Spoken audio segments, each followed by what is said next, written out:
To the trial of 18-year-old Kyle Rittenhouse. He's charged with killing two protesters and injuring a third during the unrest in Kenosha, Wisconsin, that followed the police shooting of Jacob Blake in August of 2020. Today was day two, and here to break it all down is ABC News consultant Channa Lloyd with the Cochran firm. Thanks so much for joining us, as always, Channa. There's quite a lot of video in this case from aerial surveillance and social media. Jurors have really seemed to be riveted watching it in court. Does the video speak for itself, or is it likely an incomplete picture of what really happened? The video tends to speak for itself, right? Because there are things that video are going to show us that no one can convey to us because we're able to see it firsthand. So these jurors are actually able to be right there real time and see what people were seeing from different vantage points.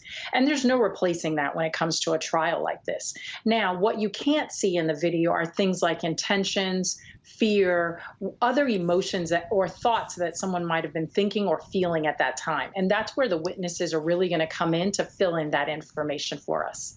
And today the defense painted Joseph Rosenbaum, one of the protesters who was killed, as the aggressor. How convincing has that argument been so far? So far, I don't believe that argument is very convincing at all. I don't think they've shown enough evidence at this point to point to him as the aggressor. I think as the trial goes and as the defense puts on their case, I think we'll see a little more towards that angle.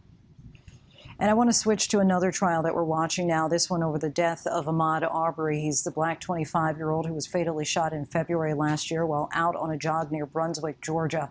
Three white men, Gregory and Travis McMichael, and their neighbor William Roddy Bryan, are charged with murder. Channa, they finally have a jury. It's just 11 whites, one black juror. Opening statements are planned for Friday. Does this racial makeup cause you pause in a case like this? You know, Lindsay, it always causes me pause when we have a jury that's not diverse and you don't have different demographics, age, gender. Those are things that should encompass a jury. But we also have to look to the demographic of that particular area and the composition. That area, according to the census, is approximately 71% white. So you're going to expect a jury that has more white members than it does African American.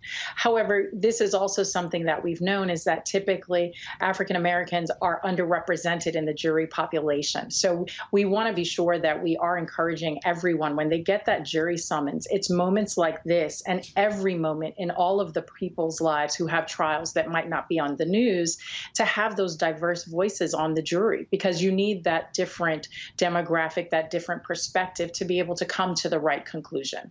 Channa Lloyd, thank you so much for your time. Thank you, Lindsay. Hi, everyone. George Stephanopoulos here. Thanks for checking out the ABC News YouTube channel. If you'd like to get more videos, show highlights, and watch live event coverage, click on the right over here to subscribe to our channel. And don't forget to download the ABC News app for breaking news alerts. Thanks for watching.